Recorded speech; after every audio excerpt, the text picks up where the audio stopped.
Class 10 Bangla আয় আরও বেঁধে বেঁধে থাকি, লিখেছেন শঙ্খ ঘোষ।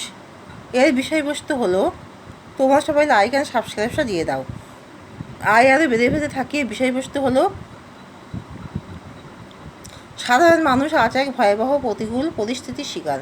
সাম্রাজ্যবাদী শাসক ও তাদের বংশংবদ বিভিন্ন অশুভ শক্তি নিজেদের স্বার্থ চরিতার্থ করতে গিয়ে এক সামাজিক অস্থিরতার জন্ম দিয়েছে।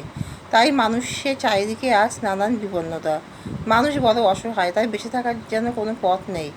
এত হতাশার মাঝে বাঁচার একটাই পথ, তা হলো সংঘবদ্ধতা। এই ক্ষয়ে যাওয়া সমাজে সাধারণ মানুষের কোনো ইতিহাস নেই। যদি এবার থেকে থাকে তবে তার সাম্রাজ্যবাদী শক্তির কাছে পদানত হওয়ার ইতিহাস। কিন্তু এসব প্রতিকূল ও নেতিবাচক পরিস্থিতির মধ্যেও কিছু মানুষ এখনও তাদের শুভ বুদ্ধি বিবেকবোধ বিসর্জন দেয়নি। কবি তাদের ঐক্যবদ্ধ হতে আহ্বান জানিয়েছেন, তারা যেন আরও সংঘবদ্ধভাবে থাকেন, তবে সাম্রাজ্যবাদী শক্তি পরাজয় অবশ্যম্ভাবী। কবি শঙ্খ ঘোষ তার কবিতার মাধ্যমে মানুষের কাছে এই বার্তায় পৌঁছে দিতে চেয়েছেন যে প্রতিকূলতা, অসহায়তা, বঞ্চনা ও সংশয়ের মাঝেও সংঘবদ্ধ হতে হবে, কারণ একতা, সম্প্রীতি ও সম্মিলিত শক্তির কাছে উদ্ধত শক্তিকে নতজানু হতেই হয়। এটাই সভ্যতার ইতিহাস। তাদের সামাজিক অস্থিরতার জন্ম কীভাবে হয়েছে? সাম্রাজ্যবাদী শাসক ও তাদের বশংবদন বিভিন্ন অশুভ শক্তি নিজেদের স্বার্থ চরিতার্থ করতে গিয়ে এক সামাজিক অস্থিরতার জন্ম দিয়েছে। মানুষ কেন আজ বড় অসহায়?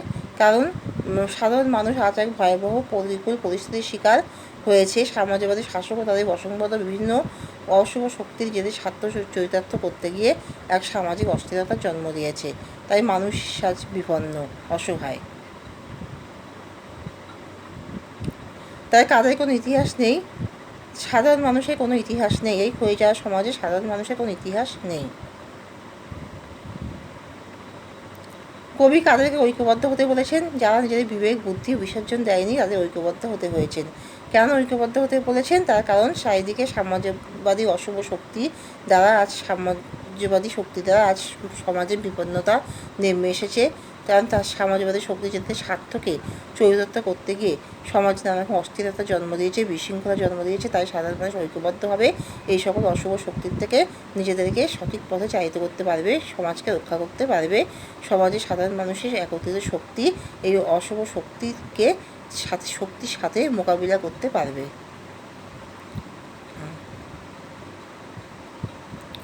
আমাদের পথ নেই কোনো, আমরা কারা এবং তাদের পথ নেই কেন? পথ নেই এখানে আমরা বলতে আজকে যুদ্ধ বিধ্বস্ত পৃথিবীতে সবচেয়ে ক্ষতিগ্রস্ত, নিপীড়িত, শ্রমজীবী, শান্তিপ্রিয় মানুষকে বোঝানো হয়েছে। পথ বলতে এখানে কবি সাধারণ মানুষের জীবনে চলার পথের কথা বলেছেন। সুস্থ সমাজ ও সুন্দর পৃথিবী পারে মানুষের চলার পথকে মসৃণ করতে, কিন্তু আজকের পৃথিবী সাম্রাজ্যবাদী শক্তির আগ্রাসনে ভীত, সন্ত্রস্ত। সাধারণ শান্তিকামী মানুষ বিপন্ন, অসহায়, গৃহহারা। এই সব মানুষ তাদের ভাবি প্রজন্মকে বাঁচাতে গিয়ে তাদের নিজেদের অস্তিত্ব আজ সংকটের মুখে। তো এখানেই শেষ করছি।